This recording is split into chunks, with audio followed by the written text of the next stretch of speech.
नमस्कार दोस्तों, welcome to the LIS target. मैं विकास प्रजापति। आज हम लोग कवर करेंगे 1000 क्वेश्चन सीरीज का पार्ट 5। तो फर्स्ट क्वेश्चन इज यूनिक्स क्या होता है। यूनिक्स एक ऑपरेटिंग सिस्टम होता है। Second one is internet extended is based on. Internet extended किस पर बेस्ड होता है? एक प्राइवेट नेटवर्क पर बेस्ड होता है इंटरनेट एक्सटेंडेड। तो ये देखिए, पहले इसमें एक टर्म आया एक्सटेंडेड। इसका मतलब क्या होता है? देखिए, एक्सटेंडेड का मेन काम क्या होता है कि ये कम्युनिकेशन के काम आता है। किसके काम? कम्युनिकेट करता है। जैसे आपका एक कम्युनिकेट, आपका इंस्टीट्यूट है, उस इंस्टीट्यूट में अगर एक दूसरे से कम्युनिकेट करना है एम्प्लॉयज़ को, तो वो किसके थ्रू करेंगे? एक्सटर्नेट के थ्रू करेंगे। इसलिए एक प्राइवेट नेटवर्क कहा जाता है। इसमें एक एडवांटेज क्या होता है कि कोई बाहर से भी अगर आपको कम्युनिकेट करना चाहता है तो उसका एक्सेस आप दे सकते हैं, तो वो कम्युनिकेट आपसे कर सकता है। एक्सटर्नेट किस पर बेस्ड होता है? ये होता है लैन पर बेस्ड, लोकल एरिया नेटवर्क होता है। और देखिए, लोकल एरिया नेटवर्क मीन्स कि आपका जैसे एक इंस्टीट्यूट है, उसके बीच में आपके एम्प्लॉयज़ एक दूसरे से कम्युनिकेशन करना चाहते हैं, तो वो आप इसके थ्रू कर सकते हैं। Question 5 is WAN। वैन क्या होता है? ये होता है वाइड एरिया नेटवर्क। ये भी एक कम्युनिकेशन के काम आता है। अब देखिए, जैसे आप कोई एक स्टेट दूसरे स्टेट से कम्युनिकेट करना चाहती है, या फिर जैसे कि यूपी कम्युनिकेट करना चाहता है उत्तराखंड से, या फिर यूपी दिल्ली से कम्युनिकेट करना चाहता है, तो ये वैन के थ्रू होगा। स्टेट में या फिर कंट्रीज एक दूसरे से, इंडिया कम्युनिकेट करना चाहती है ऑस्ट्रेलिया से, US से, ब्रिटेन से, तो ये किसके थ्रू होगा? वैन के through. Question 6, open source term coin किसने किया था? एक क्रिश्चियन पैटरसन ने किया था। देखिए, ओपन सोर्स का मतलब क्या होता है? ओपन सोर्स का मतलब होता है कि कोई भी विदाउट पे एक्सेसिबल हो। मीन्स कि ओपन सोर्स होता है कि इसमें आपको कोई कुछ पे नहीं करना पड़ता है, कि सबके लिए अवेलेबल होता है। क्वेश्चन 7 क्या होता है? जो ए ओपन सोर्स टर्म है, कब आया था, किस ईयर आया था? ये 1997 आया था, 1997 में आया था। बेसिक क्या होता है? बेसिक एक प्रोग्रामिंग लैंग्वेज होती है। देखिए, ये प्रोग्रामिंग लैंग्वेज जो बेसिक होती है, ऐसी ही बहुत सारी प्रोग्रामिंग लैंग्वेज आपने नाम सुना होगा, जैसे C++ हो गया, जावा हो गया और पाइथन हो गया। तो ये सब प्रोग्राम लैंग्वेज होती है। इसी तरह के क्वेश्चंस आपके पुटअप होते हैं एग्जाम्स में, कि 4 आपको MCQ क्वेश्चन दे देंगे, उसमें 4 लैंग्वेज के नाम लिखे होंगे, तो कोई 3 के और एक नहीं होगा, और जो कि प्रोग्रामिंग लैंग्वेज है, और पूछ लिया जाएगा कि इसमें कौन सी प्रोग्रामिंग लैंग्वेज नहीं है। तो इसलिए आपको पता होना चाहिए। तो कहीं आप नोट कर लिया करिए, या इसके बारे में डीपली पढ़ लिया करिए। 9th क्वेश्चन है, in the context of computer bit stands for. Computer के कॉन्टेक्स्ट में बिट क्या होती है? बिट होती है बाइनरी डिजिट। अब बाइनरी डिजिट आप समझते हैं ना? बाइनरी डिजिट क्या होती है? बाइनरी होती है 0 एंड 1। 0 का मतलब होता है ऑफ, 1 का मतलब ऑन। पूरी बाइनरी डिजिट पर ही वर्क करता है पूरा कंप्यूटर। नेक्स्ट क्वेश्चन है, the memory of computer CPU also known as. क्या कहते हैं CPU की मेमोरी को? इंटरनल स्टोरेज यूनिट भी कहा जाता है। देखिए, 11th क्वेश्चन है, CDS/ISIS package has been developed. किसने किया था? डॉस ने किया था इसको। 12th question, in the computer terminology C referred. देखिए, एक प्रोग्रामिंग लैंग्वेज सी भी होती है, वही ऐसे आप इसको याद करके रखिए।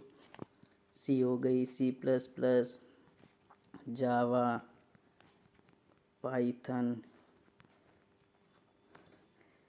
ये सब प्रोग्रामिंग लैंग्वेज होती हैं, और भी होती हैं। 14th question, IBM stand for. IBM किसको कहते हैं? इंटरनेशनल बिजनेस मशीन होती है। देखिए, बिट्स क्या होती है? ए स्ट्रिंग होती है 8 बाइनरी डिजिट। 8 बाइनरी डिजिट को हम बिट कहते हैं। ये पूछ लिया जाता है, एक बिट में कितनी बाइनरी डिजिट होती हैं? इसमें 8 बाइनरी डिजिट्स होती हैं। क्वेश्चन 16 क्या होता है? TIFE। ये TIFE व्यूअर क्या होता है? इसको इमेज व्यूअर होता है, जिससे कि आप जैसे एनिमेटेड इमेज वगैरह आप देखना चाह रहे हैं, ये सब TIFE व्यूअर के थ्रू आप देख सकते हैं। क्वेश्चन 17 है, इन्फॉर्मिक्स क्या होता है? एक DBMS सॉफ्टवेयर है। इस तरह क्वेश्चन आते हैं, व्हाट इज़ इन्फॉर्मिक्स। 4 आपके MCQs में एक ऑप्शन दे दिया DBMS। DBMS का मतलब आप समझते हैं ना? Database management system. ठीक है। ISO stand denote for. देखो, ISO, जो ISO होते हैं ना, इंटरनेशनल स्टैंडर्ड ऑर्गेनाइजेशन होता है, ये जो ISO सर्टिफाइड करता है, ठीक है, स्टैंडर्ड्स के लिए। ये क्यों होता है? ये टोटल कस्टमर सेटिस्फेक्शन के लिए होता है। क्वेश्चन 19 है, Z39.50 इज स्टैंड फॉर। ये किसके लिए होता है? ये होता है सर्च एंड रिट्राइवल सर्विस। जो आप सर्च करना चाह रहे हैं सर्च बार पे, या रिट्राइवल करना चाह रहे हैं किसी भी सर्विस की इन्फॉर्मेशन को, उसके लिए हम लोग कौन सा यूज़ करेंगे? Z39.50। ये बहुत ज़्यादा आता है क्वेश्चन। क्वेश्चन नंबर 20 क्या है? टीम व्यूअर क्या होता है? What is team viewer? Team viewer होता है रिमोट लॉगिन सॉफ्टवेयर है एक टीम व्यूअर। ठीक। Question 21, E journal article can be identify with. E journals articles होते हैं वो कैसे आप आइडेंटिफाई करते हैं? उनके लिए आइडेंटिफायर होता है DOI होता है। क्या होता है? Digital object identifier. Question number 12, meta data Dublin refers to. Meta data Dublin होता है, एक होता है डेटा एलिमेंट्स इन डेटाबेस। जो डेटाबेस में डेटा एलिमेंट्स हैं उनके लिए होता है meta data Dublin. What is Sakshat? Sakshat क्या होता है? साक्षात ई लर्निंग इनिशिएटिव इंडिया का एक किसके थ्रू इनिशिएटिव लिया गया था? अपना मिनिस्ट्री ऑफ एजुकेशन जो अब हो गया है मिनिस्ट्री ऑफ एजुकेशन के थ्रू इनिशिएटिव लिया गया है। ये हायर एजुकेशंस के लिए मोस्टली यूज़ होता है अलग अलग फील्ड्स में, जैसे NCERT हो गया, CBSE हो गए और हायर एजुकेशंस भी हो गए, उन सब इंक्लूड रहता है ये इनिशिएटिव इंडियन गवर्नमेंट का। 24, press and registration act come in which year? Press and registration act कब आया? ये बहुत पूछा जाता है क्वेश्चन। 1867 आया था। ये Apache Tomcat use for. Apache Tomcat क्यों यूज होता है? वेब सर्वर के लिए। जब कोई आप सॉफ्टवेयर इंस्टॉल करते हैं उसके लिए जो वेब सर्वर्स की ज़रूरत होती है तो उसके लिए यूज़ करते हैं हम लोग अपाचे टॉमकैट। ठीक। तो ये देखिए हम लोग ने आज 25 क्वेश्चन कवर किए इसमें। तो ये आप अपना जो अब नेक्स्ट आएगा इसका वीडियो और भी क्वेश्चंस कवर करेंगे और अच्छे टॉपिक्स कवर करेंगे। तो ये क्वेश्चंस मैं आपको बता रहा हूँ, इसमें जो मैं कुछ बोल भी रहा हूँ कुछ इंपॉर्टेंट चीज़ तो आप नोट कर लिया कीजिए।